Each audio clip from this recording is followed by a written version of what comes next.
razón de mi adoración, eres tú mi Jesús, mi único motivo para vivir, eres tú mi Señor, mi única verdad está en ti, eres mi luz y mi salvación, mi único amor, eres tu Señor, y yo siempre te alabaré, tú eres todo poderoso, eres grande y majestuoso, eres fuerte, invencible, y no hay nadie como tú. La única razón de mi adoración, eres tú mi Jesús, mi único motivo para vivir, eres tú mi Señor, mi única verdad está en ti, eres mi luz y mi salvación, mi único amor, eres tu Señor, y yo siempre te alabaré, tú eres todo poderoso, eres grande y majestuoso, eres fuerte, invencible, y no hay nadie como tú.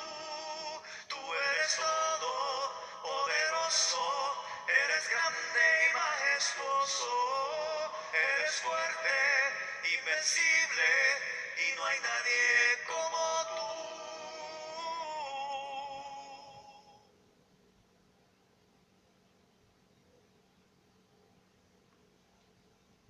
Aclaro que no tengo los derechos de autor de las alabanzas que estaré utilizando en este día domingo 1 de mayo, en que la iglesia del Señor se reúne para darle culto y adoración a nuestro Dios. Yo espero que si tú te estás reuniendo, ya te reuniste, este sea un día de verdadera alabanza hacia Él. Y bueno, los que tengan oportunidad de hacerlo en edificio, gloria a Dios. Aquellos que todavía permanecemos en casa, como es mi caso, el de mi familia, y que lo hacemos también a través de línea, pues deseo también que tu espíritu y tu mente a tu alma esté preparada para rendirle toda la alabanza a nuestro Dios. Y bueno, si bien es cierto que los problemas, las dificultades, las adversidades son la materia prima de la vida y que es algo permanente que ocurre en cada ser humano, lo cierto es que con esto de la pandemia todo esto se ha agudizado, todo esto se ha aumentado, todo esto llega con más frecuencia. Y la cuestión el día de hoy, o el mensaje que quiero transmitir el día de hoy, es ¿cuál es la actitud? ¿Cuál es la actitud que tendríamos al ver que estas dificultades, que estas adversidades literalmente ahogan nuestras vidas en muchos de los casos? Y solamente para encontrar una analogía, imagina esto como si estuviéramos en un barco siendo sacudido por un mar tormentoso, y parece ser que nos estamos paulatinamente hundiendo. En medio de estas circunstancias, en medio de estas situaciones, podríamos quedarnos tranquilos mientras la tormenta arrasa todo a nuestro alrededor. Y bueno, esto fue lo que físicamente, en una u otra manera, sucedió a los discípulos con Jesús en la barca. En Marcos capítulo 4, versículo 35 al 41, lo voy a leer en la Nueva Traducción Viviente, dice: al atardecer Jesús dijo a sus discípulos: crucemos al otro lado del lago. Así que dejaron a las multitudes y salieron con Jesús en la barca, aunque otras barcas lo siguieron. Pero pronto se desató una tormenta feroz. Olas violentas entraban en la barca, la cual empezó a llenarse de agua. Jesús estaba dormido en la parte posterior de la barca, con la cabeza recostada en una almohada. Los discípulos lo despertaron. Maestro, ¿no te importa que nos ahoguemos?, gritaron. Cuando Jesús se despertó, reprendió al viento y dijo a las olas: silencio, cálmense. De repente el viento se detuvo y hubo una gran calma. Y luego él les preguntó: ¿por qué tienen miedo? ¿Todavía no tienen fe? Los discípulos estaban completamente aterrados. ¿Quién es este hombre?, se preguntaban unos a otros. Hasta el viento y las olas lo obedecen. Si bien es cierto que hay varios detalles ahí en la narrativa de este pasaje, hay algo que podríamos en todo esto considerar. Cada vez que se nos presenta una prueba, debemos recordar las palabras de la Biblia, especialmente en torno a esto. En Salmo capítulo 46, versículo 10, dice la palabra de Dios: quedaos tranquilos y sabed que yo soy Dios. En otras versiones dice: estad quietos y ved el poder de Dios. Y esto en una u otra manera debería darnos una gran consolación, tal como, a pesar de la situación con los discípulos que estaban aterrados, ellos podían ver en medio de todo esto, en medio de toda esa situación emocional que estaban viviendo, ellos podían ver y reconocer quién es este que aún dice ahí, quién es este que aún el viento y las olas lo obedecen. Ahora, a veces, sin embargo, podemos preguntarnos: ¿qué puede significar quedarse tranquilo? O dicho de otra manera, estad quietos. Quedarse tranquilos, estad quietos. ¿Qué podría significar para nosotros? ¿Y cómo sería quedarnos tranquilos? Quedarnos tranquilos para fortalecer a todos aquellos seres que amamos a nuestro alrededor, mientras que la tormenta pareciera ser que está arrasando nuestra vida y todas las cosas alrededor nuestro. Bueno, algo que nos puede ayudar es que si buscamos el significado de tranquilo en el diccionario, podemos ser iluminados al ver varias definiciones y además de encontrar sinónimos, aprender lecciones muy valiosas de estos. Por ello quiero compartir enfocándome directamente en estar tranquilos o estar quietos, sobre todo hablar de la tranquilidad. Quiero compartir por lo menos 10 conceptos que nos pueden enseñar qué significa estar tranquilo en los tiempos tormentosos, para poder de una u otra manera reconocer el poder de Dios. El primero es quieto.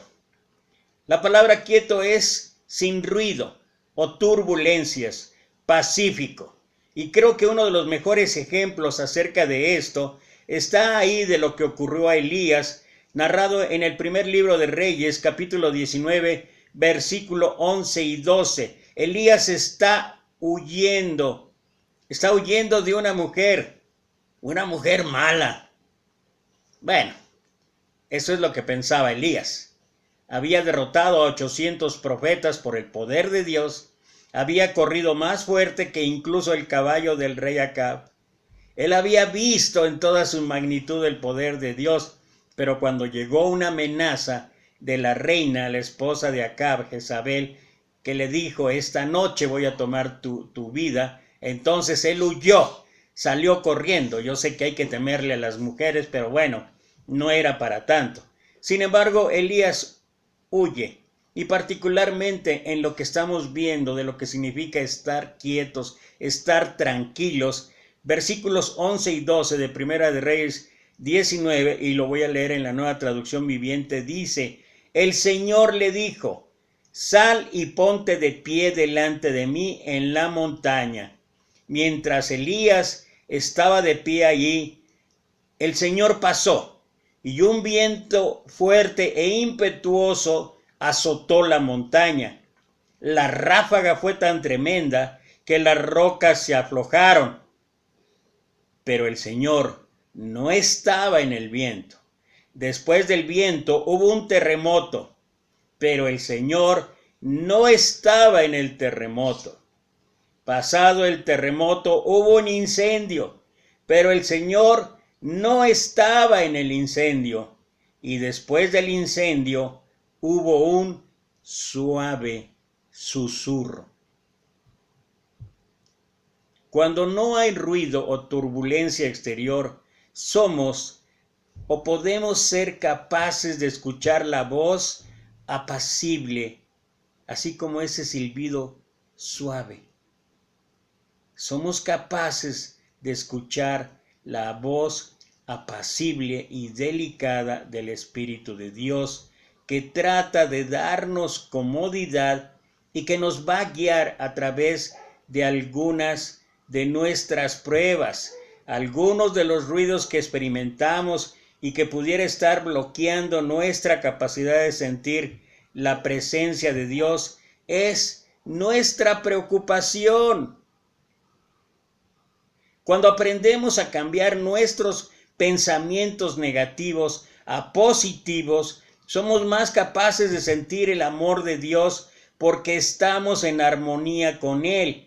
El ruido y la turbulencia, y aquí quiero añadir algo, el ruido y la turbulencia de este mundo, de estas redes sociales, de estas aplicaciones que lo único que informan son malas y malas y malas noticias, los noticieros, los youtubers, muchas cosas, el mismo poder, la riqueza, son, hasta se podría decir, vibraciones negativas que nos van llenando la mente de ruido, de turbulencia.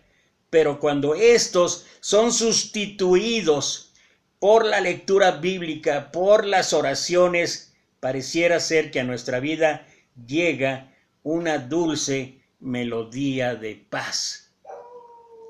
Es la voz de Dios en un suave susurro apacible.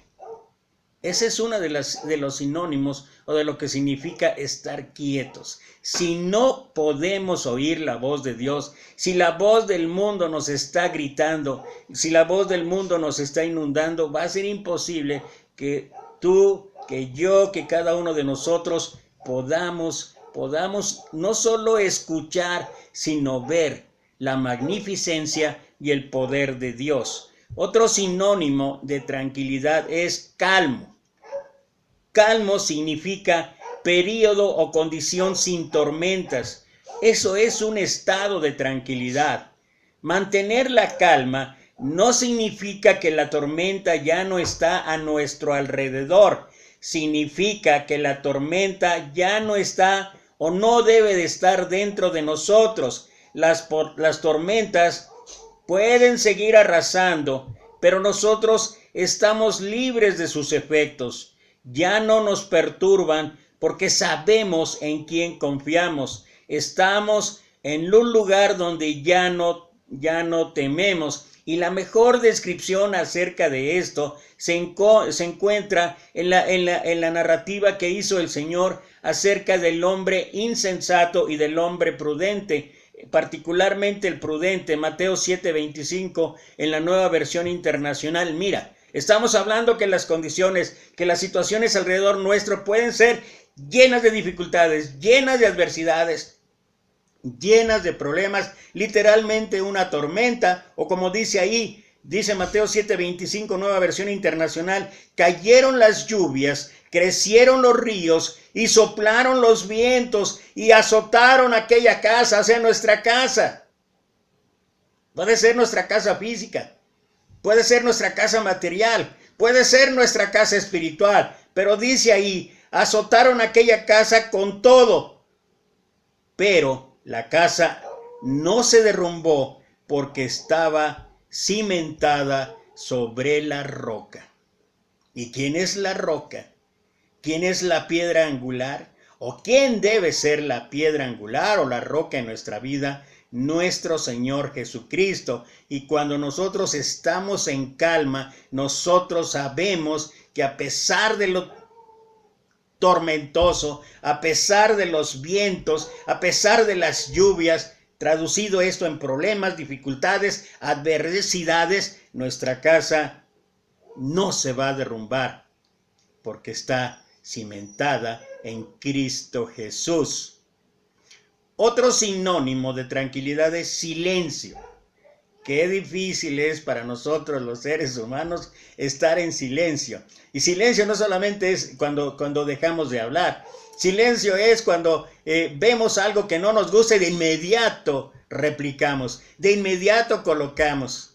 Esto lo podemos ver ahí mismo en las redes sociales, ya sea en el Face, ya sea en el Instagram o ya sea incluso en el WhatsApp. Apenas vemos algo que no nos gusta y luego tratamos de arreglar según nosotros las situaciones. Silencio. Silencio significa poner en reposo, aplaca para calmar el temperamento o la disposición.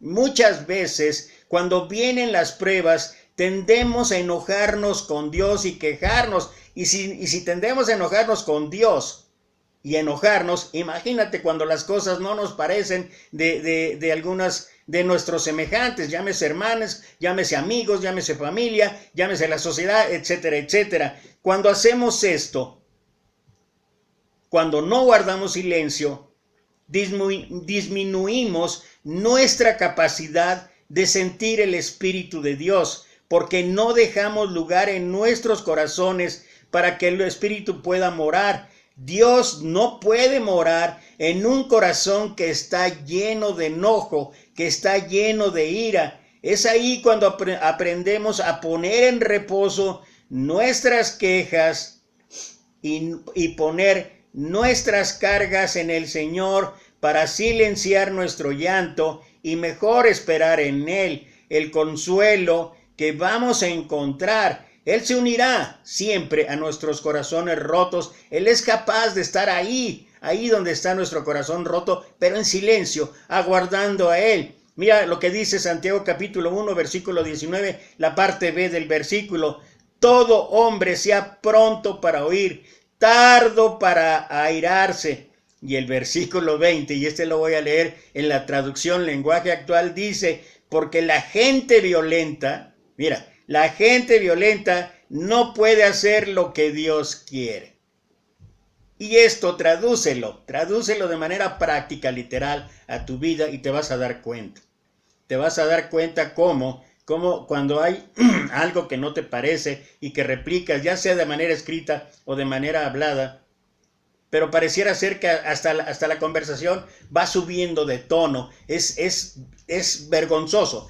Así lo voy a decir, literalmente es vergonzoso, sobre todo lo que se escribe ahí en el Face, en la red social. Alguien hace un comentario que tal vez no es la mejor manera de expresarlo, tal vez queriendo hacer énfasis a algún mandamiento o a alguna situación en cuanto a lo que Dios desea, y está bien. Está bien, puedes equivocarte, puedes tener una mala interpretación, pero lo increíble es que apenas colocan el comentario y vienen una serie de respuestas, de comentarios adicionales que parece ser que terminan finalmente en ofensas, en descalificaciones, en enojos, en iras y reprobando, o incluso en algunos casos hablando de un futuro que quién lo sabe, solamente nuestro Señor. Y todo esto, ¿por qué? Porque no aprendemos a guardar silencio. Y si no hay silencio en nuestra vida, ¿cómo podemos escuchar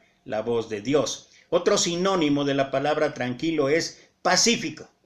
¿Te acuerdas una de las bienaventuranzas? Bienaventurados los pacificadores, porque ellos heredarán la tierra. Pacífico, sin problemas por el conflicto, libre de violencia o fuerza. A veces cuando surgen dificultades, permitimos que la ira, que la frustración de esas pruebas nos empujen a la violencia o tratamos de forzar nuestra voluntad sobre el Señor. Esto es, pero de verdad bien común.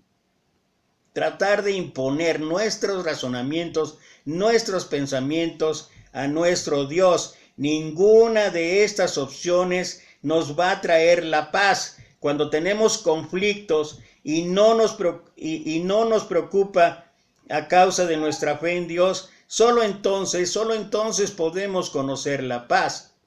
Y creo que, como dicen aquí en México, hay veces que son mucho ruido y pocas nueces. Filipenses capítulo 4, versículos 6 y 7 en la Nueva Traducción Viviente dice: no se preocupen por nada, en cambio oren por todo, díganle a Dios lo que necesitan y denle gracias por todo lo que Él ha hecho. Así experimentarán la paz de Dios que supera todo lo que podemos entender. La paz de Dios cuidará su corazón y su mente mientras vivan en Cristo Jesús.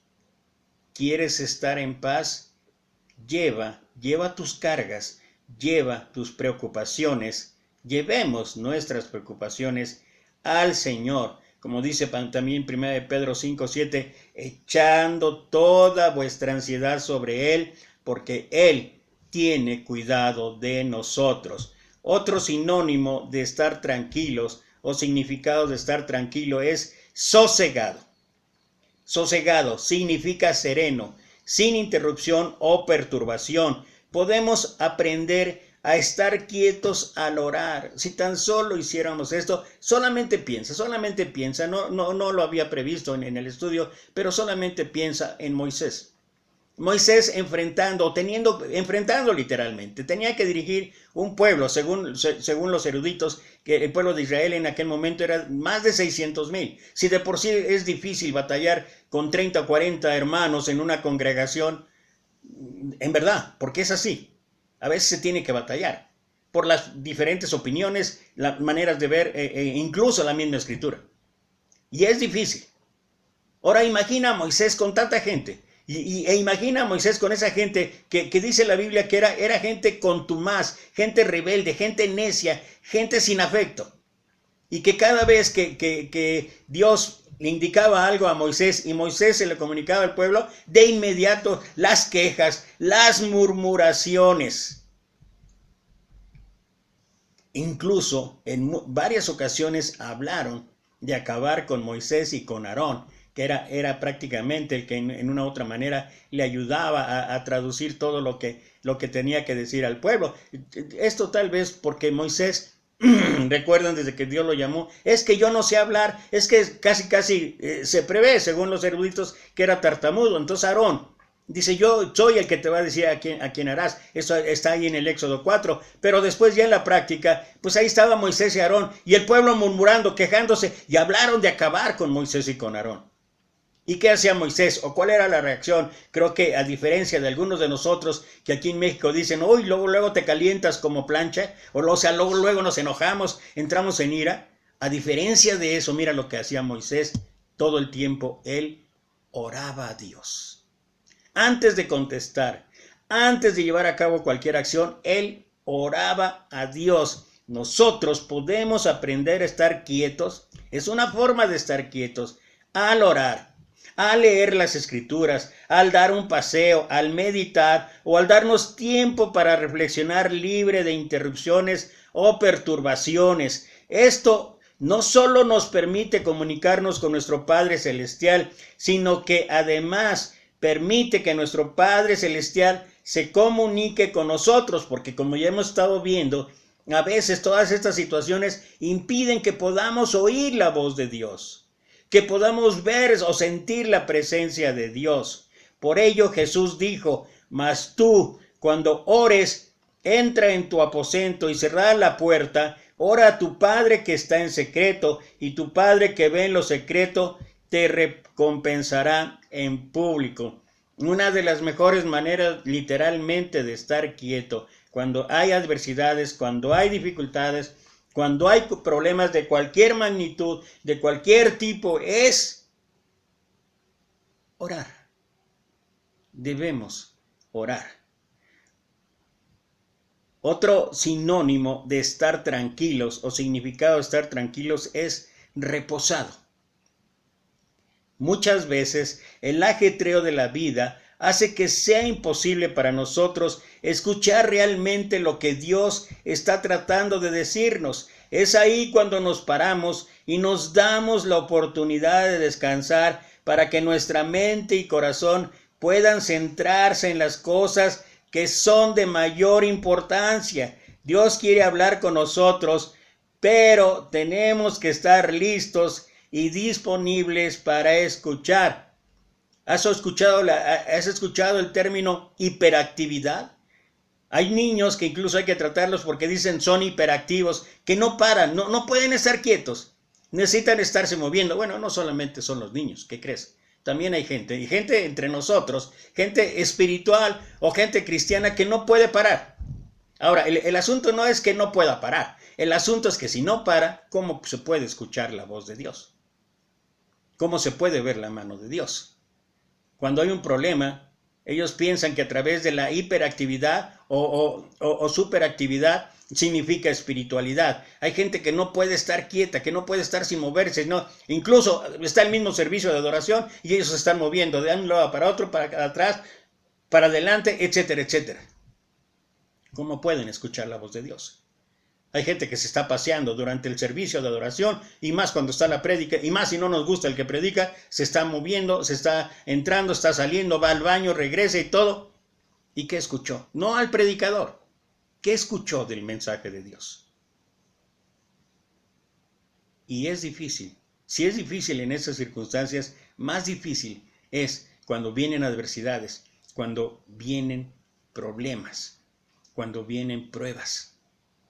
No podemos dejar de movernos y estamos hablando que debemos estar quietos, tranquilos, para poder sentir la presencia de Dios. Otro concepto que podemos encontrar de tranquilidad es sereno. Sereno significa brillante y firme. Podemos ver que el sol no se levanta y el sol no se acuesta. Eso es una ilusión. El sol permanece inmóvil, firme y brillante, y la tierra se vuelve hacia el sol y llega la mañana. La oscuridad de la noche viene cuando la tierra se aleja. Es lo mismo. Esta analogía sirve para ver lo que pasa en nuestras vidas. Es lo mismo con nosotros. En nuestras pruebas, cuando nos volvemos a Cristo, que es firme y brillante, y al igual que la tierra, entonces estamos llenos de su luz. Si por el contrario optamos por darle la espalda, la oscuridad de la noche sin duda llegará a nuestra vida. Por ello, siempre debemos elegir ir hacia la luz. Mejor aún, debemos reflejar la luz de Cristo. ¿Cómo podemos reflejar la luz de Cristo si nos alejamos de Él? Muchos de nosotros nos enojamos. Nos enojamos por las circunstancias, nos enojamos por las situaciones, nos enojamos porque la iglesia que nos tocó no es lo que yo esperaba. ¿Y qué hacemos? Nos enojamos. Y no solo nos enojamos, sino que parece ser que encontramos justificación en el ataque, en la descalificación. ¿Y qué es lo único que pasa? Mira, lo más lamentable es que nuestra vida, Jesucristo dijo, vosotros sois la luz del mundo. Una ciudad asentada sobre un monte no se puede esconder, ni se prende una luz y se coloca debajo del almud, porque así nadie la ve. Y a nosotros somos una vitrina pública. Y la gente a nuestro alrededor, sea la familia, sean los vecinos, sea en el trabajo, sea en la iglesia, nos está viendo. Ve nuestras actitudes, ve nuestro lenguaje, ve nuestros actos, ve nuestras acciones. Esas no se pueden esconder. Y hay gente que se pasa viendo.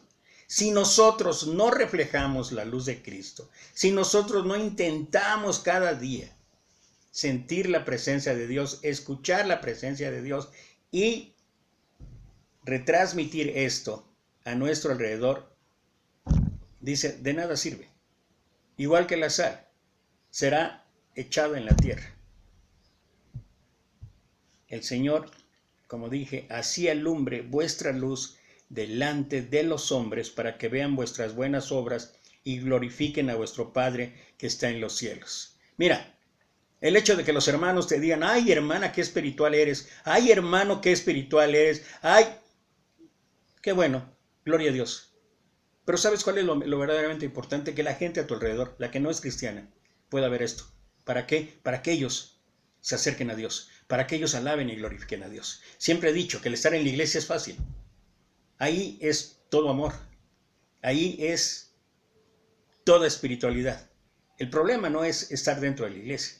Y por ello, cuando hacen tanto énfasis en el Día del Señor, que el Día del Señor es sagrado, es especial para el Señor. Pero nuestra verdadera vida, nuestra verdadera prueba, no está ahí cada domingo dentro de la iglesia. Está cada día de la semana, cuando tenemos que convivir con otras gentes que no son cristianas.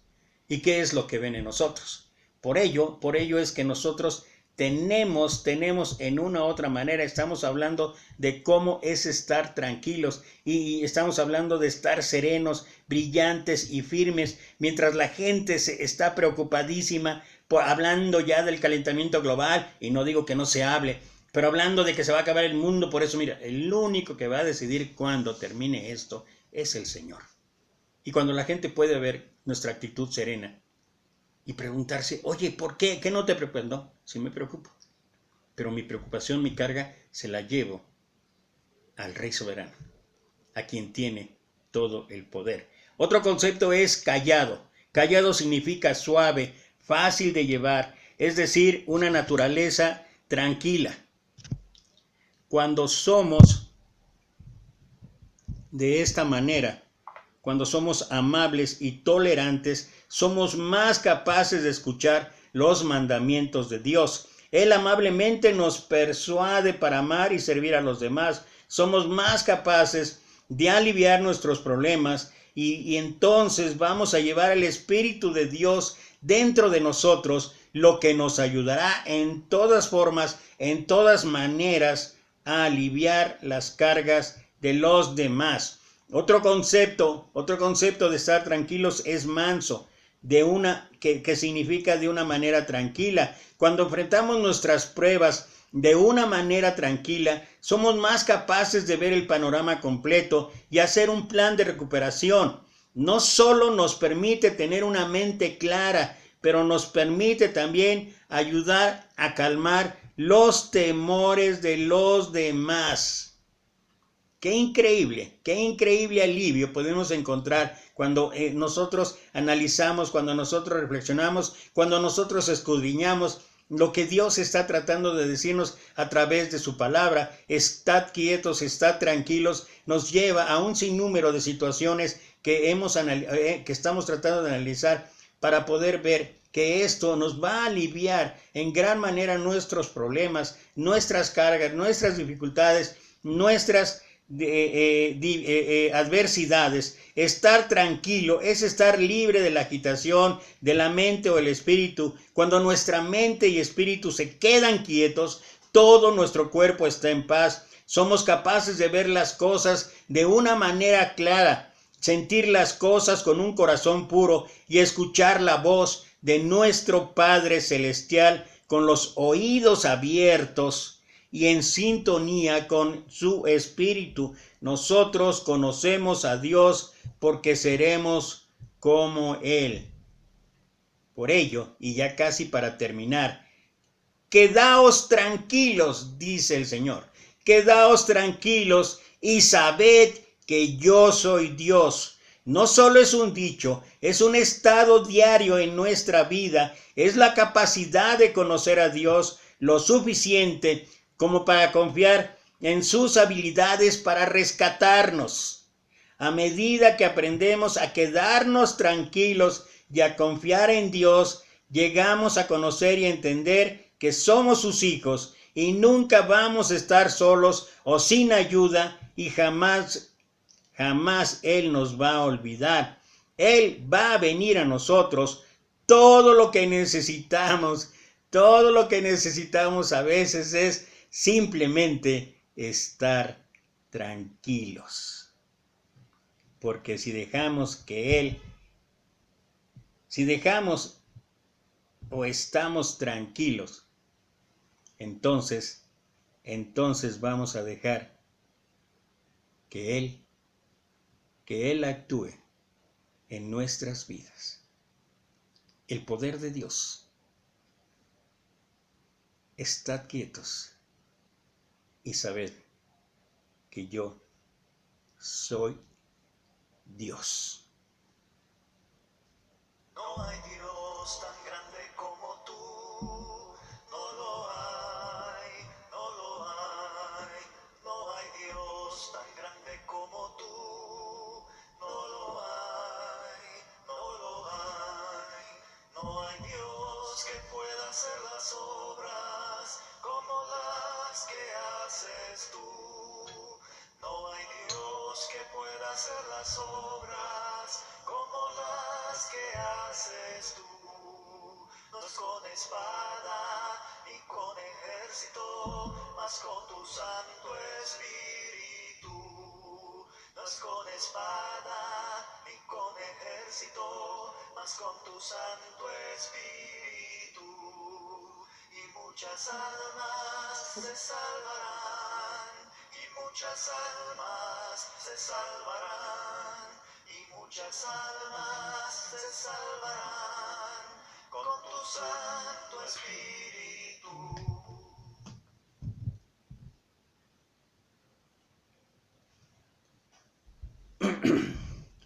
Escribe el apóstol Pablo en su carta a los Colosenses, capítulo 2, versículo 8. Mirad que nadie os engañe por medio de filosofías y huecas sutilezas. Me encanta este versículo porque me hace poner los pies en la tierra. Debemos reconocer que Dios ha dotado de habilidades, de talentos, de destrezas, de cosas verdaderamente impresionantes, no solamente a aquellos que hemos doblado rodilla delante de nuestro Señor, sino también en mucha gente de este mundo. Hay de verdad intelectuales, hay historiadores, hay literatos, si me sirve la palabra, hay gente que verdaderamente tiene una habilidad increíble de analizar las cosas, de ver los detalles, y es increíble a veces lo que escriben, lo que expresan, los pensamientos que dejan, las opiniones, etc. El asunto es que muchas de las ocasiones, todos en general, bueno, no todos, pero muchos de nosotros, nos vamos más por lo que hable la persona según la fama que tenga, si es en la literatura, si es en la investigación, si es en los científicos, en el área científica, etcétera, etcétera. Y nos olvidamos que la verdadera esencia de la sabiduría, del conocimiento, está en Dios. Y no estoy hablando solamente de ir o no hablar de la sana doctrina, sino en general. Hay temas del matrimonio, hay temas de la relación en familia, hay temas de la educación en los hijos, en que a veces hacemos más caso a lo que dicen esos estudiosos, esos gentes, como dije antes, dotados de habilidades, gloria a Dios. Pero hay que recordar que el origen de todo está ahí en la palabra de Dios. El origen de todo está allí en la Escritura. Y si nosotros no escuchamos primeramente la voz de Dios, estamos hablando de escuchar la voz de Dios. Si nosotros no escuchamos la voz de Dios a través de su palabra, podemos caer en esa situación. La cuestión es que a veces empezamos a poner la mirada más, incluso en la misma hermandad, ponemos la mirada más en los predicadores, ponemos la mirada más en su sabiduría, en su elocuencia, en su conocimiento, en sus estudios, que en lo que verdaderamente nos debe de atañir. Por eso Pablo decía, escribiendo ahí a la iglesia en Colosas, mirad que nadie os engañe por medio de filosofías y huecas sutilezas, porque a veces muchas de esas cosas suenan tan bonitas que se acaba uno enamorando de ellas. Según las tradiciones de los hombres, conforme a los rudimentos del mundo y no según Cristo. Esto es fundamentalmente especial, porque en él, hablando de nuestro Señor Jesucristo, dice Pablo, porque en él habita corporalmente toda la plenitud de la vida, y vosotros estáis completos en él, que es la cabeza de todo principado y potestad. En él también fuisteis circuncidados con circuncisión no hecha a mano, al echar de vosotros el cuerpo pecaminoso carnal en la circuncisión de Cristo, sepultados con él en el bautismo. Si querías un argumento en torno al bautismo, que mucha gente mueve o lo deja de lado, mira, aquí dice, sepultados, está hablando primero de la obra que hizo Jesús, sepultados con él en el bautismo, en el cual fuiste también resucitados con él, mediante la fe en el poder de Dios que le levantó de los muertos. Estamos hablando en esta serie del poder de Dios. Y a vosotros, estando muertos en pecados y en la incircuncisión de vuestra carne, os dio vida juntamente con él, perdonándoos todos los pecados, anulando el acta de los decretos que había contra nosotros, que nos era contraria, quitándola de en medio y clavándola en la cruz, y despojando a los principados, y a las potestades, los exhibió públicamente, triunfando sobre ellos en la cruz. Y después, a partir del versículo 16, Pablo va a hablar lo que esto es en la parte práctica de nuestra vida, o lo que debería significar en la parte práctica de nuestra vida. Pero he leído esto, porque para llegar aquí, para llegar a lo que dice anular el acta de los decretos que había contra nosotros, que nos era contraria, quitándola de en medio y clavándola en la cruz. ¿Y sabes esto cuándo se logró? ¿Sabes esto cuándo se hizo? Precisamente eso fue lo que instituyó el Señor, la cena del Señor. Y la instituyó para que nosotros hagamos memoria, para que nosotros cada primer día de la semana tengamos el recordatorio de lo que significó este sacrificio, de lo que significó este amor por cada uno de nosotros. Esto es lo que resume Juan 3:16, porque de tal manera amó Dios al mundo, que ha dado a su Hijo unigénito, para que todo aquel que en él cree no se pierda, mas tenga vida eterna.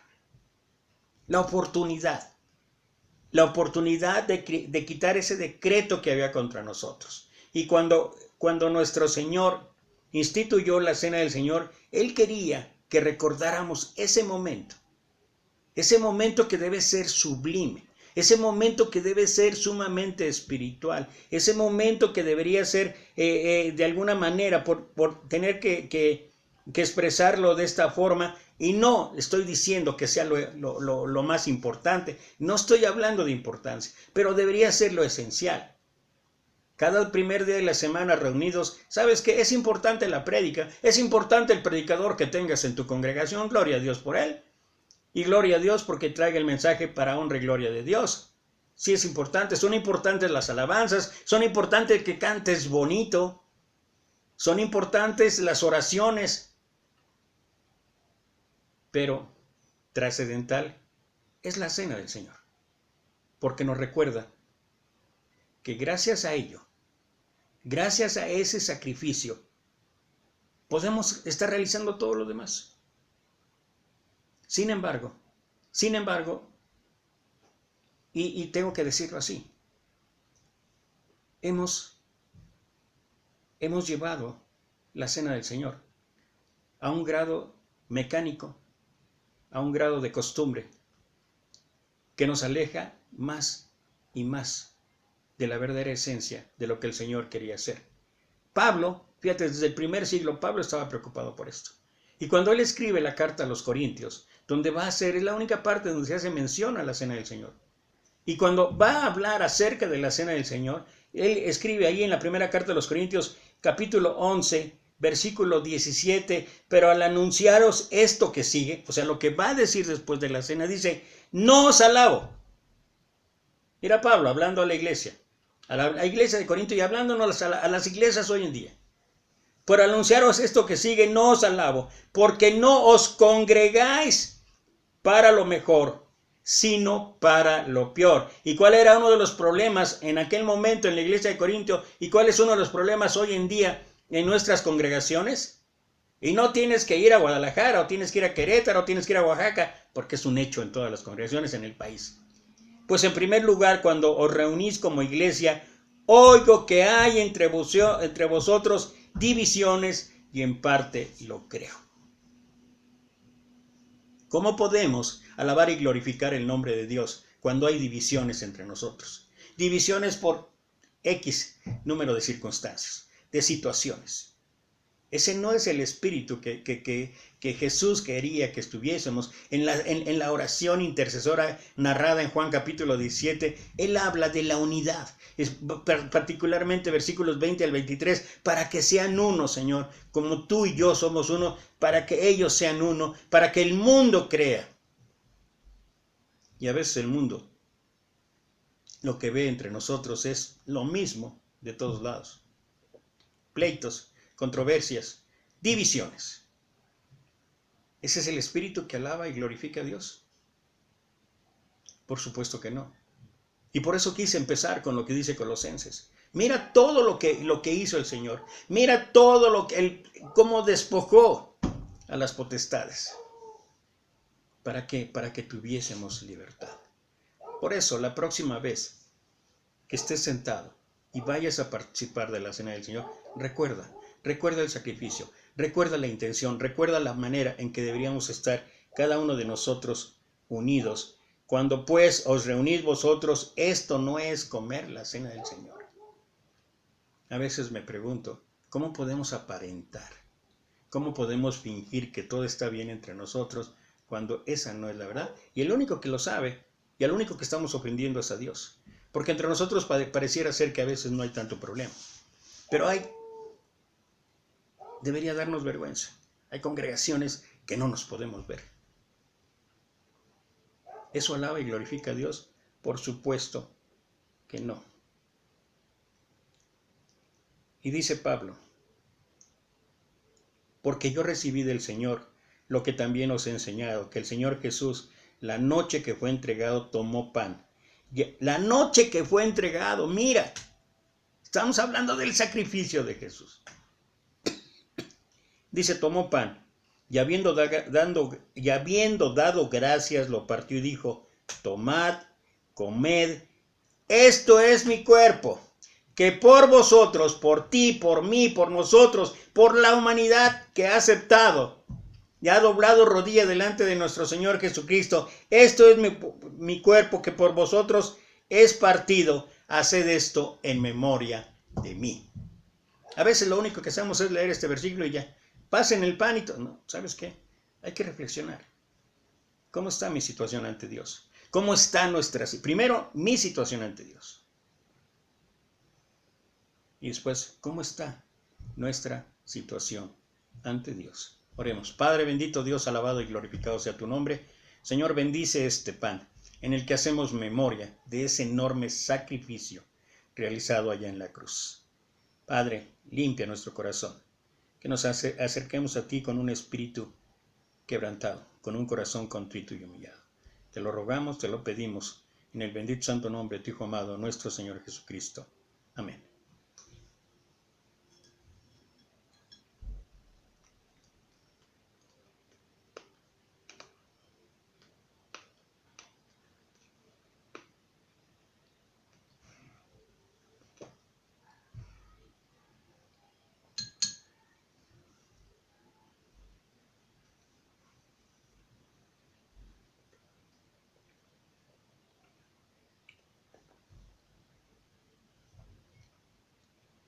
Asimismo tomó también la copa después de haber cenado, diciendo, esta copa es el nuevo pacto en mi sangre, haced esto todas las veces que la bebieres en memoria de mí. La sangre de nuestro Señor.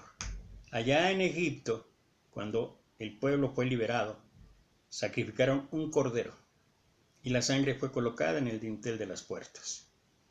y a semejanza de lo que hizo aquel pueblo cuando obtuvo la libertad.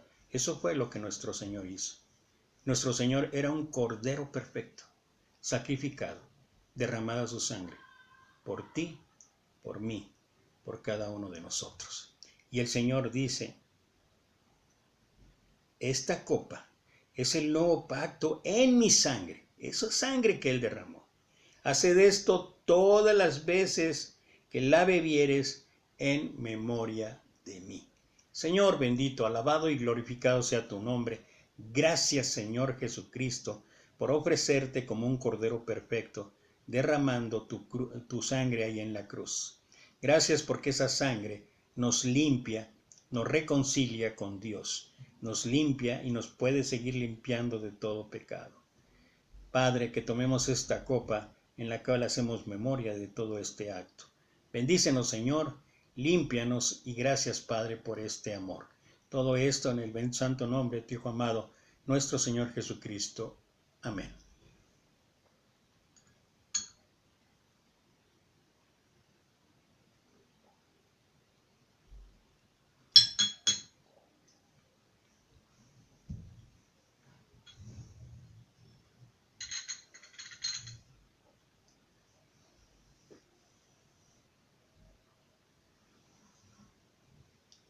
¿Cuál es el espíritu que debe prevalecer en la ofrenda? En la ofrenda que presentamos cada primer día de la semana, de acuerdo a lo que Pablo escribió en la primera carta a los Corintios, capítulo 16, versículo 1. Creo que está bien claro que esta ofrenda es para los santos y que debe ser periódicamente, y él establece a través de este versículo una frecuencia, que es el primero de la semana. Pero esto no nos limita, desde luego, a ser generosos, a ser dadivosos, a tener esa disposición para ayudar, a tener esa disposición para ver no solamente por nuestras necesidades, sino que en la medida de lo posible ayudar a los demás. Así es que lo que Pablo habla en Gálatas 6, versículo 10, después de que en el versículo 9 anima y exhorta, no nos cansemos de hacer el bien porque a su tiempo segaremos si no desmayamos. Pero el versículo 10 dice, así que según tengamos oportunidad, hagamos bien a todos y mayormente a los de la familia de la fe. El dar, la generosidad, el ser dadivosos es un hábito que debe permanecer por siempre. Gracias a Dios que tenemos esa disposición o que debemos tener esa disposición para que el día domingo se pueda transmitir a través de la ofrenda. Y por eso me gusta leer el espíritu que prevalecía allá en las iglesias de Macedonia. Dice 2 Corintios 8, asimismo, hermanos, os hacemos saber la gracia de Dios. Recuerda que todo lo que pasa, todo lo que hacemos, todo lo que llevamos a cabo, todo lo que logramos, los éxitos, todo, absolutamente todo en esta vida es por la gracia de Dios. Y dice aquí, os hacemos saber la gracia de Dios que se ha dado a las iglesias de Macedonia, que en grande prueba de tribulación, la abundancia de su gozo y su profunda pobreza abundaron en riquezas de su generosidad. Pues doy testimonio de que con agrado han dado conforme a sus fuerzas y aún más allá de sus fuerzas, pidiéndonos con muchos ruegos que les concediésemos el privilegio de participar en este servicio para los santos. Y esencialmente el versículo 5 habla del espíritu que debería haber o debe haber en cada uno de nosotros, y no como lo esperábamos, sino que asimismo se dieron primeramente al Señor y luego a vosotros por la voluntad de Dios. Cuando hacemos las cosas para honra y gloria de Dios, ¿sabes qué? Las cosas surgen naturalmente. No nos pesa. No llega a nuestra mente prejuicios, pero es que ¿qué van a hacer con la ofrenda? Pero es que yo ofrendo porque lo hago primeramente para el Señor. Y esto es un acto. Si tú lo quieres llamar de obediencia, lo puedes llamar obediencia. Si tú le quieres llamar imposición, dile imposición. Si tú lo quieres llamar obligación, dile obligación. Está en cada uno determinar en qué manera lo hace. Pero cuando haces las cosas para Dios, mira, todo resulta natural, todo resulta sencillo, todo se resume de manera humilde. Así que todo lo que hagáis, sea comer o beber o cualquier otra cosa, hacedlo todo para la gloria de Dios.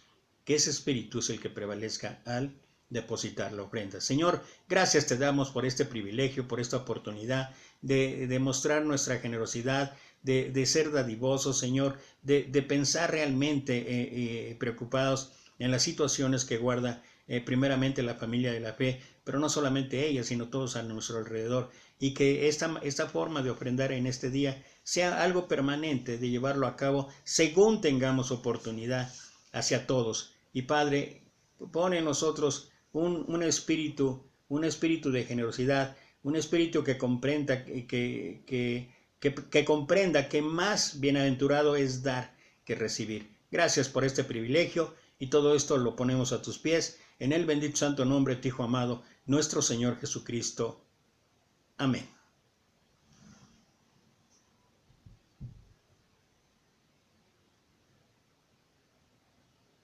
Grande gozo hay en mi alma hoy, pues Jesús conmigo está, y su paz que ya gozando estoy, por siempre durará. Grande gozo hay, cuán hermoso Jesús, paso todo el tiempo bien feliz, porque veo de Cristo la sonriente faz. Grande gozo siento en mí, hay un canto en mi alma hoy, melodías a mi Rey, en su amor feliz y libre soy, y salvo por la fe.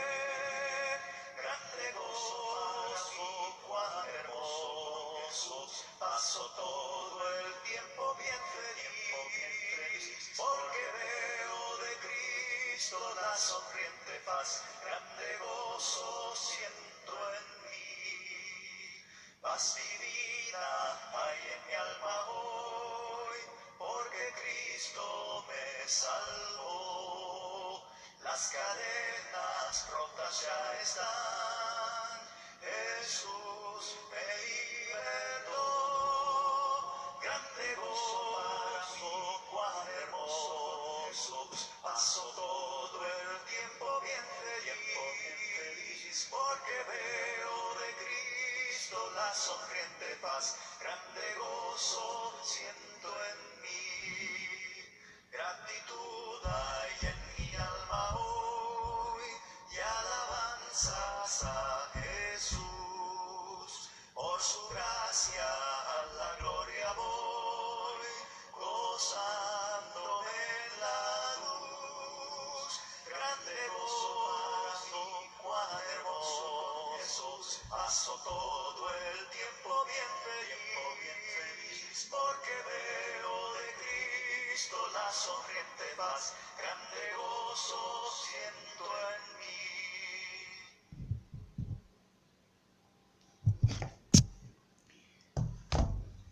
Pues estamos llegando al final de este servicio de adoración aquí en familia, en casa y también en línea.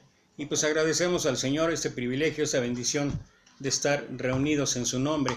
Esto normalmente lo hago muy temprano a las 9 de la mañana, pero hemos tenido en los últimos días algunas fallas de internet, cambiamos de compañía de cable y no ha sido fácil. Entonces, otra vez tuvimos esas fallas, por eso es que hasta ahorita estamos realizando el servicio, pero bueno, todo esto es para honra y gloria de Dios.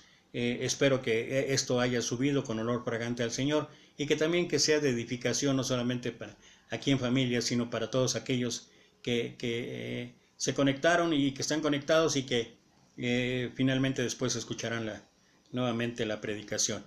Gracias te doy, y te deseo que tengas una semana maravillosa, una semana llena de bendición, una semana donde la luz de Cristo brille en tu vida y seas un testimonio vivo diario para que mucha gente crea y se acerque al Señor.